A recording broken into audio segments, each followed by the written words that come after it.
Islam di Indonesia ya jangan membawa Islam dari Arab.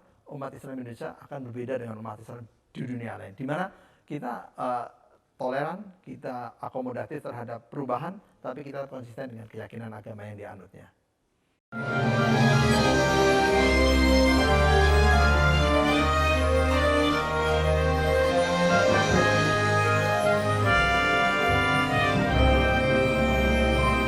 Assalamualaikum warahmatullahi wabarakatuh. Waalaikumsalam warahmatullahi wabarakatuh. Apa kabar? Alhamdulillah baik-baik saja. Bagaimana kabarnya Mas Soleh? Dari Solo kapan datang? Dari Jogja. Oh, dari Jogja. Saya kira dari pulang kampung dari Solo ke Jogja langsung ke Jakarta. Ini presenternya kalau apa? Kalau saya diulangi biarin aja. Teman-teman alumni, karena kebetulan saya sedang di Jakarta, saya manfaatkan kesempatan untuk ketemu beberapa kawan alumni. Dan kali ini kita ketemu satu teman alumni, namanya Mas Sugito Atmo Prawiro. Saya kan tidak kenal dengan sosok yang satu ini. Kiprahnya konsistensi sejak kuliah, banyak berpihak pada gerakan-gerakan Islam. Mas Sugito Atmo ini lawyer kondang berpandang, gitu ya, dan masih terus dekat dengan kelompok-kelompok gerakan Islam. Nah, kali ini kita mau ngobrol tentang kiprah Mas Gito, biasa dipanggil Gito. Apa kesibukan sekarang? Ya, kesibukan saya tetap seperti biasa, bekerja, juga advokasi sosial, advokasi hukum terhadap mereka-mereka yang memang perlu dibantu. Jadi prinsip saya hidup itu tidak hanya sekedar mencari nafkah, mencari kehidupan, tapi bagaimana kita punya nilai manfaat untuk masyarakat, khususnya umat Islam. Jadi itulah yang sebenarnya diajarkan oleh orang tua kita, bahwa sebaik-baik umat itu bisa bermanfaat untuk orang banyak. Yang ini nas ya, kadalan nas. Luar biasa. Tapi sejak kapan tertarik dengan gerakan-gerakan Islam?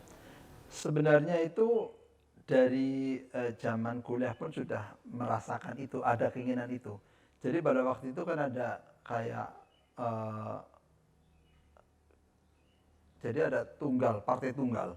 Waktu itu ya pada waktu zaman Orde Baru itu Golkar. Ini kok kayaknya sepertinya terlalu dominan. Terus pada waktu itu juga ada PDIP, ada PDI, terus ada P3. Saya merasakan P3 adalah mewakili kelompok Islam.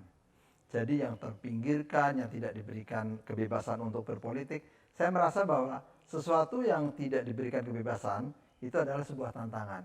Dan saya itu suka tantangan. Jadi saya tidak mau ikut yang mayoritas, ikut yang hanya sekedar akomodatif, saya tidak mau itu.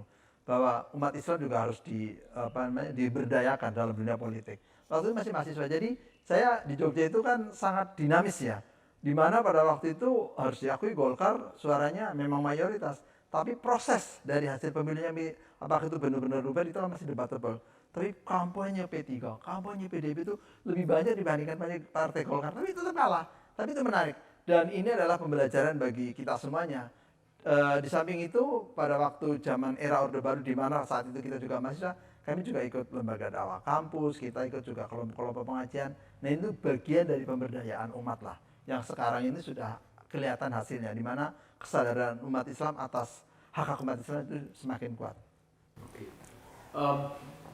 Bagaimana kau melihat gerakan Islam di Indonesia pada masa Orde Baru, masa reformasi, dan sekarang? Kalau dalam masa reformasi saya kira sih banyak menguntungkan. Tapi prosesnya karena sangat masif dan luar biasa, di mana gerakan Islam itu begitu sangat dominan, sepertinya ada kekhawatiran terhadap gerakan-gerakan umat Islam yang dianggap ya dalam tanda kutip itu bisa membahayakan kelompok status quo. Jadi sekarang yang lagi ngetren kan anti khilafah. Pokoknya yang berbau agama malah sekarang lagi semakin kuat untuk dihambat. Padahal itu adalah bentuk kesadaran yang tidak bisa dihambat oleh siapapun. Karena kesadaran itu bersifat natural, di mana keimanan manusia itu muncul dengan secara bertahap atas kesadaran bersama dari masyarakat. Nah, sekarang dengan berbagai macam tekanan pun tetap mereka konsisten dengan apa yang menjadi keyakinan dalam perjuangan umat Islam. Nah, yang ini yang harus kita kondisikan supaya umat Islam tetap jangan sampai terpengaruh dengan berbagai macam isu negatif, dengan berbagai macam stigma yang tidak baik yang sekarang juga sudah mulai nampak. Tapi saya kira kekuatan umat Islam akan tetap konsisten walaupun dalam kekuatan politik kita masih masih belum maksimal, dan kita tahap demi tahap harus memberikan contoh yang baik dengan proses demokrasi yang tentunya yang wajar dan normal, tidak memaksakan kehendak. Kedepannya saya kira umat Islam menjadi model untuk umat Islam di dunia lain. Luar biasa ya Mas Sugito ini. Artinya kritis, tegas, walaupun sebenarnya jiwanya romantis.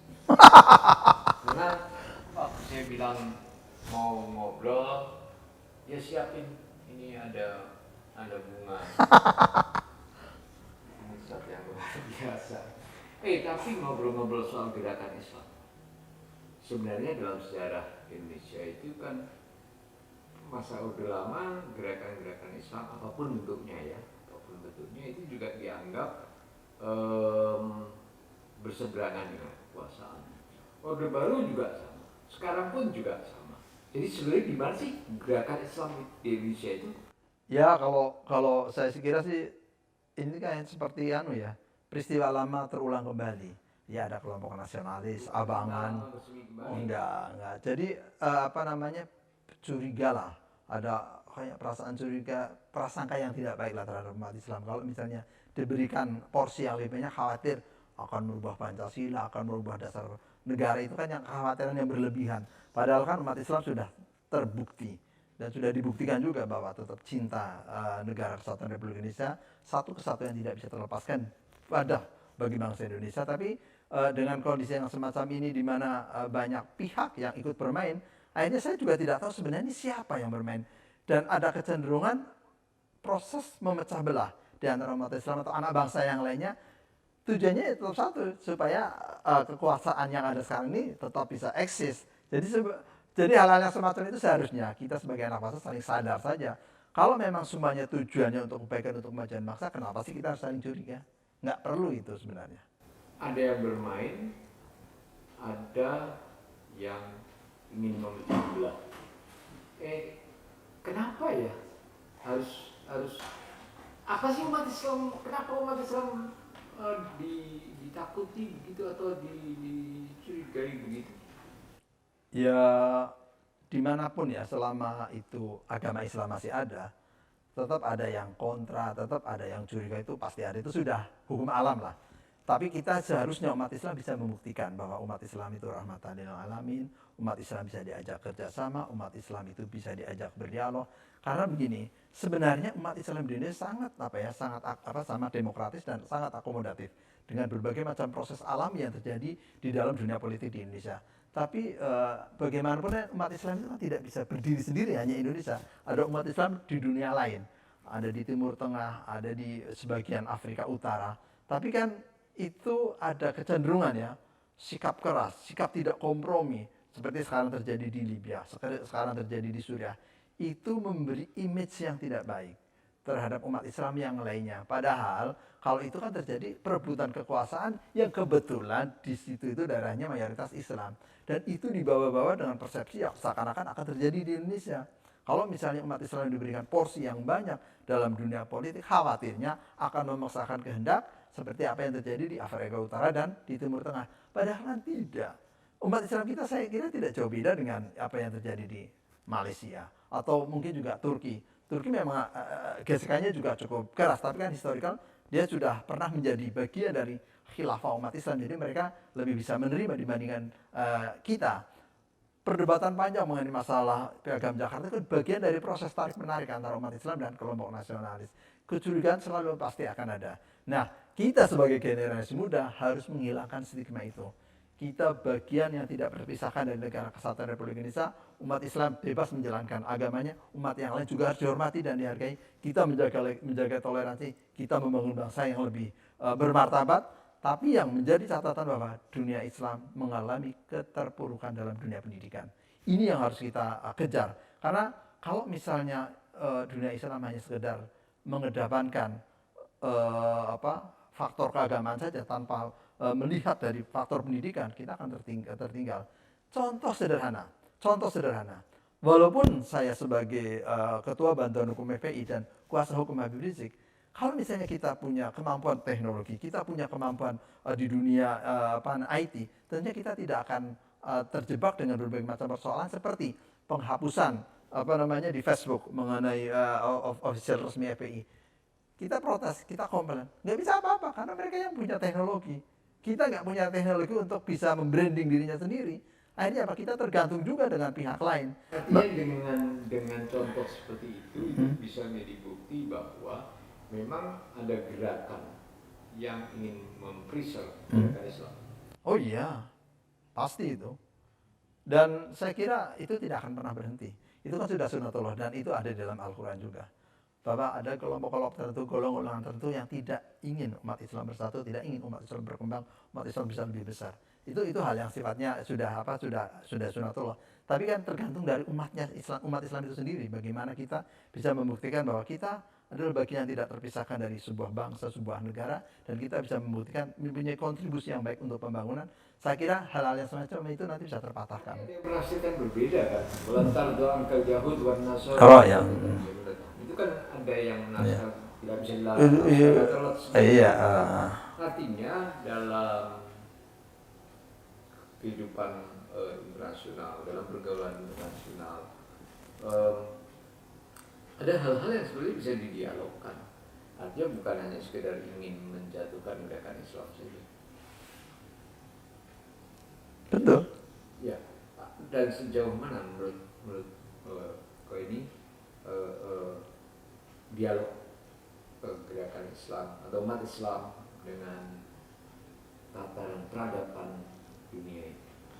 Kalau saya kira kalau dalam tatanan dunia umat Islam itu terus terang aja tidak diperhitungkan dalam konteks tataran percaturan politik dunia, mau di PBB, mau di organisasi di bawahnya PBB, WHO dan macam-macam lah. Umat Islam itu ada kecenderungan sibuk dengan dirinya sendiri. Di Timur Tengah yang sebenarnya itu sumber daya alamnya sangat luar biasa, di situ banyak sekali yang bisa menjadi sumber kekayaan mereka tidak bisa dimanfaatkan secara maksimal untuk kepentingan kebersamaan dunia Islam. Walaupun kita ada OPEC, tapi perselisihan itu juga tidak pernah akan berakhir. Mungkin juga sampai akhir zaman. Padahal itu kan bisa terselesaikan. Sekarang begini, contoh sederhana. Sekarang kan muncul kayak semacam proksi ya antara Iran dengan Qatar dengan Turki, Saudi dengan Mesir, Uni Emirat dalam satu pihak. Friksi-friksi semacam itu kalau misalnya ada kekuatan tertentu yang bisa menyatukan, tentunya kalau dunia Islam itu bersatu, tidak mudah dari pihak lain atau kelompok lain untuk mengintervensi atau mengkondisikan supaya terjadi perpecahan. Tapi itu kan kita sulit ya, karena itu bagian dari dunia lain. Tapi kalau misalnya kita berpikir bahwa umat Islam itu bisa disatukan dengan adanya tokoh tertentu, misalnya dunia Islam yang bisa kita hormati, kita hargai, itu kan hampir mirip terjadi pada waktu zaman khilafah atau zamannya Utsmani lah ya, terakhir Utsmani. Tapi kalau untuk sekarang ini sepertinya susah, karena zaman modern, zaman teknologi sudah terkelompokkan dan sudah saling mengerti dari masing-masing dari sebuah negara. Jadi kayaknya akan sulit. Tapi kok saya lihat, kenapa Uni Eropa bisa gitu loh? Kenapa OKI kok tidak bisa walaupun ada organisasinya sama? OKI atau Uni Eropa kan sebenarnya hampir mirip. Tapi dalam konteks Uni Eropa, walaupun juga terjadi perpecahan ya dalam mata uang, tapi kan sudah hampir jadi gitu loh. Hanya beberapa tertentu lah yang akhirnya tidak bergabung seperti Inggris dan Swiss ya. Tapi untuk OKI itu hanya sekedar simbol nama, kebersamaan untuk saling berjuang. Faktanya terjadi friksi yang luar biasa dan itu tidak. Umat Islam yang agamanya sendiri penuh nuansa kasih sayang, penuh dengan ajaran-ajaran persatuan, bahkan keberahmatan di alami. Tapi perilaku umat Islam tadi yang sudah disebut tadi itu tidak pernah bisa menunjukkan kenapa. Kalau saya melihat ini bukan karena faktor agamanya, tapi tradisinya.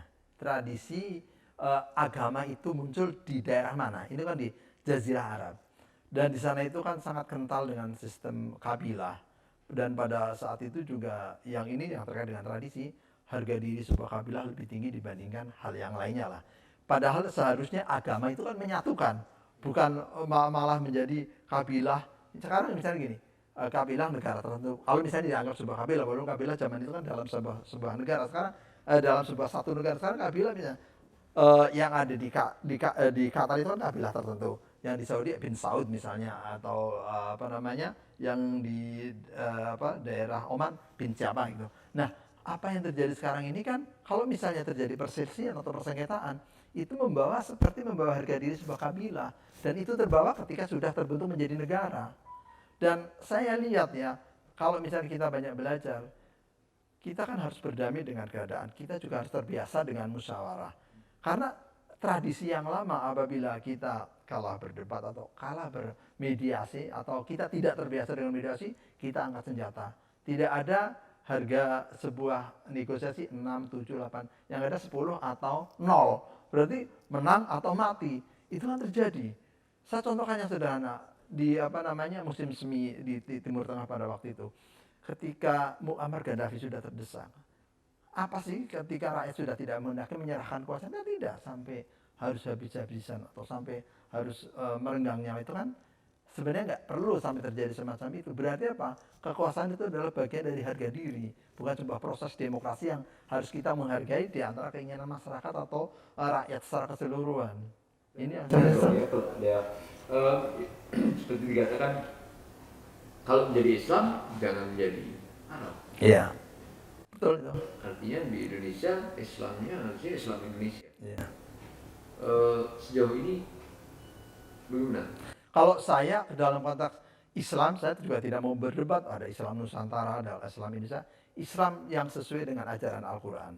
Cuma sekarang ini lagi tren bahwa jangan Islam seperti di Timur Tengah. Itu kan jadi terkotakkan di atas nama area, atas nama daerah, atau atas nama sebuah kalau bukan area, sebuah negara tertentu. Kan tidak begitu. Islam adalah bagian yang tidak bisa dari kehidupan manusia. Jadi kita kembali kepada Al-Quran, kembali kepada Sunnah. Kita tidak mau memperdebatkan dia dari Timur Tengah, Afrika Utara, dari Asia, ataupun dari Eropa. Kalau itu misalnya memunculkan kesadaran semacam itu, tentunya tidak akan menimbulkan friksi yang sampai sekarang ini terjadi. Kita sebenarnya juga sangat prihatin ya, kalau kita mau jujur, kita bicara setelah Nabi Muhammad wafat. Kita lihat juga di acara televisi yang pada waktu kita kalau baca-baca buku kan nggak begitu lengkap. Tapi ketika di televisi ditampilkan pada zaman Khulafaur Rasyidin, friksi-friksi itu sangat berat, dan terus saja kami melihat, wah begini ya. Seharusnya untuk itu menjadi ibrah perenungan kita semua, jangan sampai terjadi hal yang semacam itu lagi, friksi sampai terjadi pembunuhan Khulafaur Rasyidin. Itu kan memprihatinkan lah.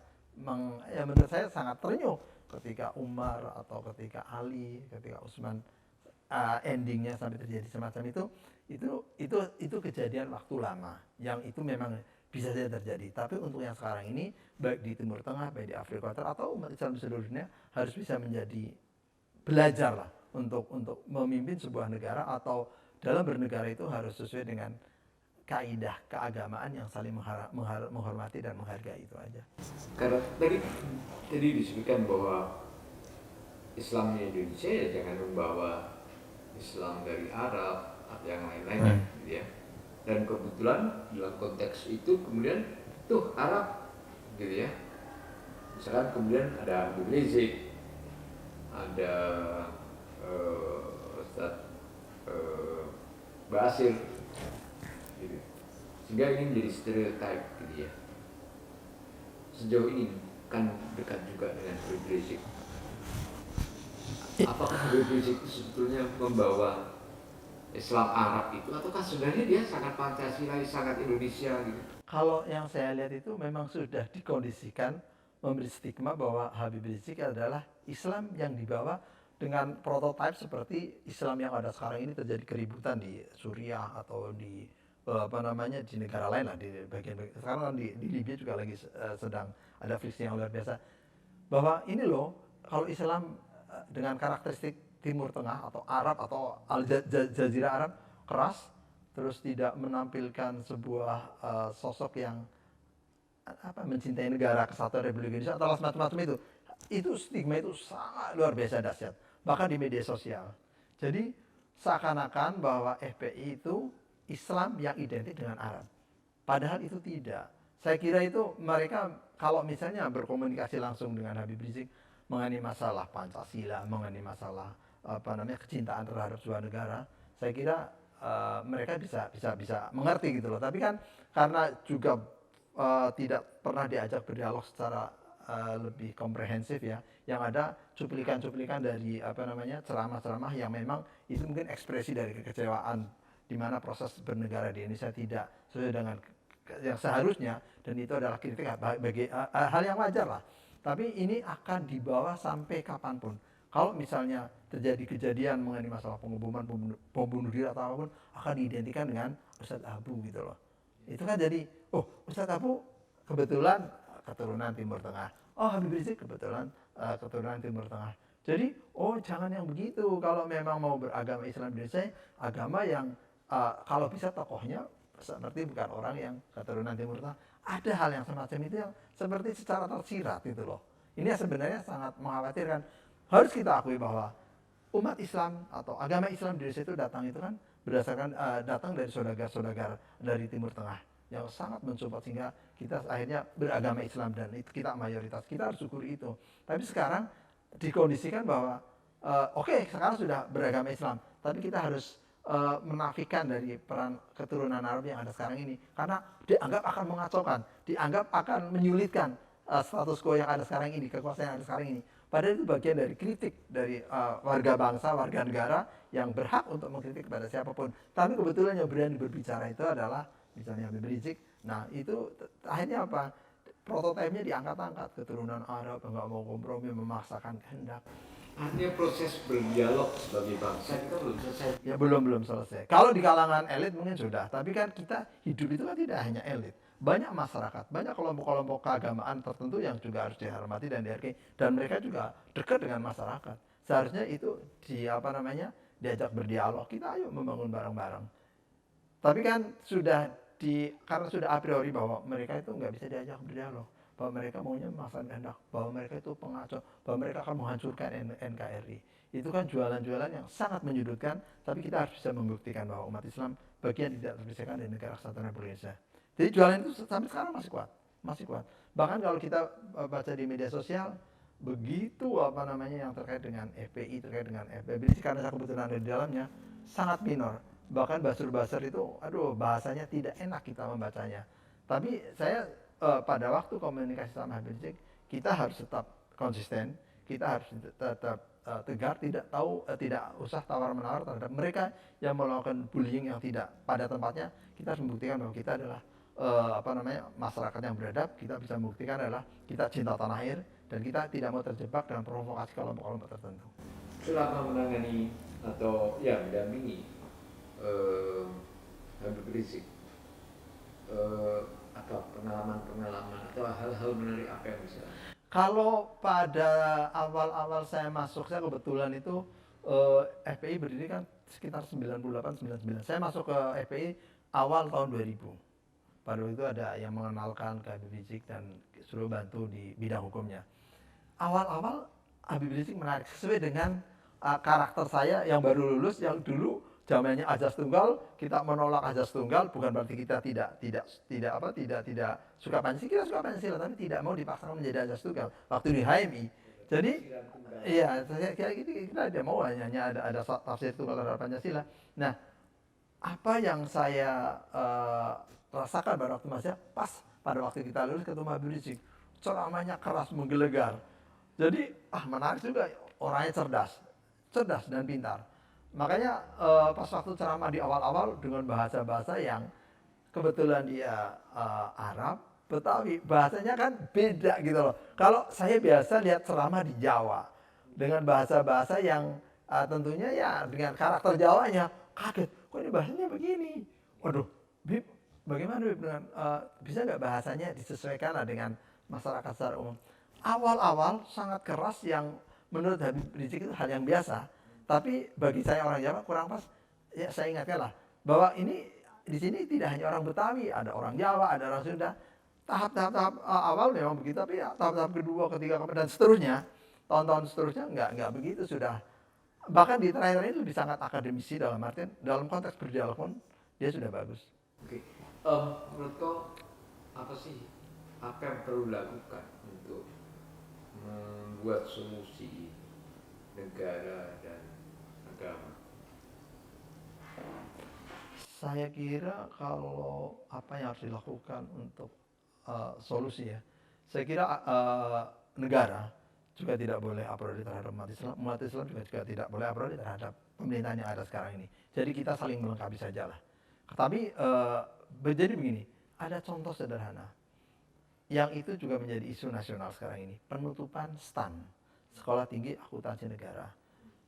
Ada rumors yang berkembang bahwa ini sebagai pusat radikalisme mahasiswa. Itu kan terjadi perdebatan panjang. Saya juga mengikuti itu. Kok sampai begitunya, a priorinya. Nah kalau misalnya pemerintah a priori terhadap maksudnya pasti jadi akan a priori. Sama-sama a priori itu tidak akan menyelesaikan masalah. Ya harusnya kalau misalnya kalau memang negara membutuhkan apapun ya terhadap sebuah lembaga pendidikan ya harus tetap bisa dijalankan. Buktinya apa namanya Telkom ataupun lembaga-lembaga pendidikan lain juga tetap bisa berjalan. Kalau mengenai masalah penyaluran bagaimana ini mau ikatan dinas atau tidak ikatan dinas, itu kan itu urusan teknis administrasi sebuah negara ya. Kalau misalnya kelebihan apa namanya karena segini, STAN itu kan yang setahu saya itu produknya itu adalah produk lulusan-lulusan terbaik di SMA-SMA tertentu dan mereka orang-orang pintar. Buktinya fakultas ekonomi atau fakultas jurusan akuntansi dimanapun masih tetap ada. Tapi kenapa harus STAN itu loh yang sekarang ini 5 tahun ke depan untuk tidak menerima mahasiswa. Ini kan sederhana. Tapi bagi teman-teman alumni di STAN jadi ini melukai gitu loh. Apa sih yang terjadi? Itu yang pertama. Yang kedua ada beberapa pesantren misalnya yang sekarang ini juga dijulukan katanya radikal.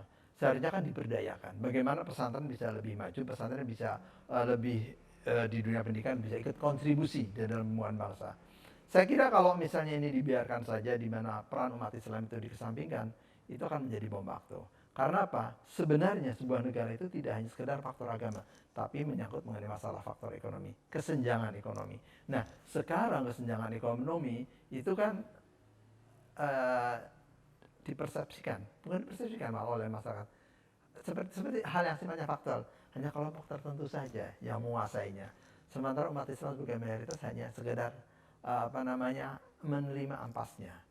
Sumber daya alam yang begitu luar biasa seharusnya kan bisa digunakan untuk kemakmuran sebanyak-banyak umat manusia. Tapi itu kan jatuh di kelompok-kelompok yang sekarang dianggap pemegang pengendali ekonomi. Nah, pemegang pengendali ekonomi itu kan di sebagian besar masyarakat dinilai itu kan kelompok tertentu. Ini juga berbahaya. Jadi pemerataan itu hal yang penting untuk tidak memunculkan friksi di antara masyarakat. Jadi kalau saya lihat mengenai masalah ekonomi sangat penting dan itu harus pemberdayaan ekonomi umat Islam juga harus semakin diperbaiki dan diperbaharui, kalau enggak nanti bahaya. Oke, artinya mewujudkan Islam rahmatan lil alamin, bergerak di bidang pendidikan, ekonomi, itu umat Islam tertinggal. Ya, sangat-sangat tertinggal. Optimis bahwa umat Islam di Indonesia bisa. Saya kira optimis karena sekarang ini kemandirian umat Islam sudah semakin baik dan semakin bagus. Kesadaran umat Islam atas agamanya juga semakin bagus. Dulu kan kalau contoh sederhana zaman Orde Baru untuk sholat pun malu, apalagi birokrasi itu pada waktu itu seperti dikondisikan dari kelompok abangan lah. Kalau sekarang ini kan tidak. Generasi yang sekarang ini lulusan tahun 90-an di mana kesadaran agama juga sangat baik dan bagus. Mereka sekarang juga sudah ada di level-level kekuasaan yang cukup strategis. Jadi, saya ingat dulu waktu kita mahasiswa kan kita di UI, terus di ITB ada Salman, di UGM ada Salahuddin. Itu kan sangat luar biasa memberikan kontribusi kesadaran masyarakat yang menurut saya banyak hal yang harus kita ikuti gitu loh. Jadi dulu kita di Jogja, Mas Soleh juga di Jogja, kita bakti sosial ke ke Gunung Kidul, ke Kulon Progo, kita menyadarkan mengenai masalah bagaimana kita berempati terhadap mereka-mereka yang secara pendidikan juga perlu kita support. Hanya kita ngajar, tidak hanya ngajar belajar baca tulis alfabet, tapi kita mengajar pendidikan umum yang lainnya. Nah, kesadaran yang dibangun itu sekarang sudah agak mulai kelihatan mengenai hasilnya. Saya kira nanti ke depannya sekarang umat Islam Indonesia akan berbeda dengan umat Islam di dunia lain, di mana kita toleran, kita akomodatif terhadap perubahan, tapi kita konsisten dengan keyakinan agama yang dianutnya. Selain sebagai lawyernya atau hukum FPI, aku juga tetap sebagai lawyer atau sebagai advokat dalam bidang yang lain. Menurut kau bagaimana hukum di Indonesia? Kalau hukum di Indonesia dalam konteks penegakan hukum harus kita akui sangat memprihatinkan, bahkan itu tidak mendidik untuk mahasiswa yang nanti lulus menjadi lawyer, terutama di lawyer pidana dan perdata. Kalau lawyer corporate tidak ya, itu kan tentunya berdasarkan profesional ya. Kalau yang litigasi pidana perdata itu sangat carut marut lah ya, bahkan akan bisa yang orang punya idealisme dan punya kemampuan intelektual yang luar biasa bisa frustasi. Apakah tadi penekanan terhadap gerakan umat Islam itu faktor utamanya karena lemahnya penegakan hukum? Mungkin ada faktor itu, tapi begini, saya kok sepertinya beda ya. Saya punya pilihan beda. Kesadaran beragama sudah baik, tapi kalau sudah uang kok sepertinya mereka lupa terhadap agamanya. itu ya, saya mohon maaf sekali ya, itu tidak hanya di dunia lawyer, mungkin mohon maaf sekali di dunia kepolisian, kejaksaan dan kehakiman. Kita juga harus mulai menyadarkan diri kita sendiri, termasuk saya, bahwa kita harus bekerja profesional sesuai dengan aturan hukum yang ada. Kalau benar kita katakan benar, kalau salah kita akan salah. Karena sekarang ini suka atau tidak suka dipersepsikan bahwa dunia hukum Indonesia, khususnya litigasi pidana maupun perdata, itu penuh dengan transaksional. Seharusnya image itu dihilangkan. Dunia hukum adalah dunia bagaimana kita bertempur menegakkan keadilan. Jadi karena uang semuanya bisa berubah. Iya. Itu lagunya Roma Irama apa? Ada ya lagunya Roma Irama apa? Apa judulnya? Aduh, lupa. Padahal saya mengagum Roma Irama loh, banyak saya hafal. Rasanya begitu, karena rupiah. Iya, karena di mana rupiah berada. Nah, itu dia. Oke, teman-teman alumni, itu tadi pikiran-pikiran Mas Sugito Atmo yang luar biasa, karakternya memang seperti itu meskipun dia juga pecinta dangdut. Terima kasih Mas Sugito, kita sudah ngobrol-ngobrol, semoga bisa gagasan-gagasan tadi bisa mewarnai kehidupan hukum di Indonesia, khususnya dalam gerakan umat Islam di Indonesia. Terima kasih Mas Soleh atas waktunya, dari Jogja datang ke sini, kita bisa ngobrol. Waduh, luar biasa. Saya terima kasih sekali. Walaupun beliau senior saya, dulu juga banyak mensupport saya, sehingga saya juga yang dulu begitu awam terhadap dunia politik, saya lebih suka dulu di dunia masjid. Sekarang bisa ya paham lah, paling tidak mengerti, mengikuti. Iya, itulah kata syair ya, Pontang Soleh Kumpulono. Baik, terima kasih teman-teman. Assalamualaikum warahmatullahi wabarakatuh. Waalaikumsalam warahmatullahi wabarakatuh.